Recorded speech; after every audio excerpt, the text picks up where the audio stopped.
works. And there are a couple things important inside of your rib cage. Heart and lungs. Okay? And if you think about the core, just your abdominal muscles, they attach to the pelvis, but they also attach to your rib cage. So if your torso is unstable, basically you're going to not allow your core to work properly. So if your posture is like this when you run, that is no core. Your core is gone.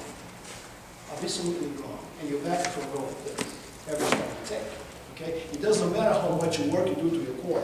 Your posture is off, your core doesn't work. It's like you try to tug on a slack rope.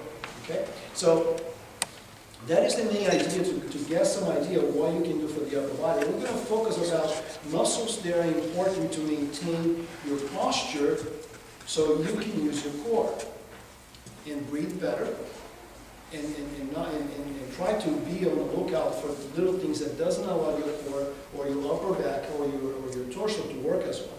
Okay? So yes, you can do arm curls. Yes, you can do your triceps kick back. They pretty much won't do much for running. Okay? So for running, if you look at this little page full of figures here, and this go back to 101 biomechanics. Okay? If you look at the top figure is very important, because the top figure just makes a representation how the upper back ties with the muscles of the torso and your obliques and your core to make a figure 8 and keep you stable. And the reason is that 8 is because most of the motions in the body, and I'm going to be a little technical about this, most of the motions in the universe, if you think about it, are efficient if they are circular. Okay? Linear motions cost a lot. Circular motions are very, very efficient. Okay? Just look at the planets. Okay? They're very efficient. So everything works on a circular motion. So when you try to do a straight line run, it's not the easiest thing in the world. Okay? In your body, you're never going to do that. So you're going to use circular motions on your shoulder, on your hips, on your knees, on your ankles, and all the joints are going to be kind of a circular motion in some form. Okay? So the rhomboids right off the bat at the top are the muscles that go between your shoulder blades. The muscles that take your shoulder blades and them together this way. Okay?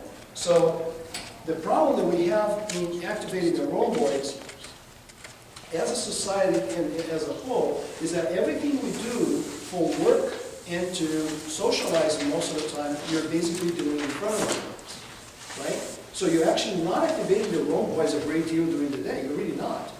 You're sitting, you're driving, you're brushing your teeth. Okay? So how many times during the day do you reach for your back? Throw in the shower? Okay? So if you think about it, most of us activate the chest much more than the back. And that translates into a great deal of difficulty to try to bring your shoulder blades together, unless you work on it. Okay? You really have to compensate. You have to fight basically comfort. You have to fight what you normally do every day, instead of, pushing the cart with your groceries. If you carry your groceries, then you don't have to spend that time running donuts. Okay? But it's one of those things. As long as you're conscious of that, you can work on it and be okay. Okay? So that's the first thing. Then the second thing is the connection between the upper body or the shoulder blade muscles to the neck. Very, very important. Okay? So your shoulder blade needs to be stable so the rhomboids can work. So the rhomboids and the little muscle that goes down here called the serratus anterior can connect the shoulder blade to the rib cage. The rib cage connects the core. Does that make sense? Okay? So all these needs to tie together. However, if you have neck pain, you can't activate the shoulder blades properly because it's going to hurt. Second, if you have shoulder pain, you won't be able to activate the shoulder blade either because it's going to hurt your shoulder. So you're going to run like this because when you do this, it hurts. Okay? Just keep that in the back of your mind. Okay? So, and then if you look at the other side, the action on the muscles, we're going to talk about this little muscle here that's very deep in your chest called pec minor. Okay? Not the pec major, not the one that you touch, but the one that's deep. And the difference between the two is that the back minor goes between the shoulder blade in the front. The shoulder blade goes from here to here, but the shoulder blade itself, the scapula, has a bone right in the front, and that bone connects the back minor to the rib cage. Okay? So when you try to stretch your chest, and if you use your arm to stretch your chest, you're stretching mostly the back major, not the back minor. Unless you really understand what that is and make some modifications, we're gonna go over this. Okay? So you can really stretch the back minor muscle, which is the one that you need to stretch, so your rhomboids will have to fight a very tight back minor. Okay? And that's where the imbalance comes, because you stay here a long time, things get tight, the rhomboids get very tired to try to pull and fight not only the bones that are extended, but also those muscles that are very tight. And your rhomboids say, yeah, I'm done. Okay, and you're going to go like this. Okay?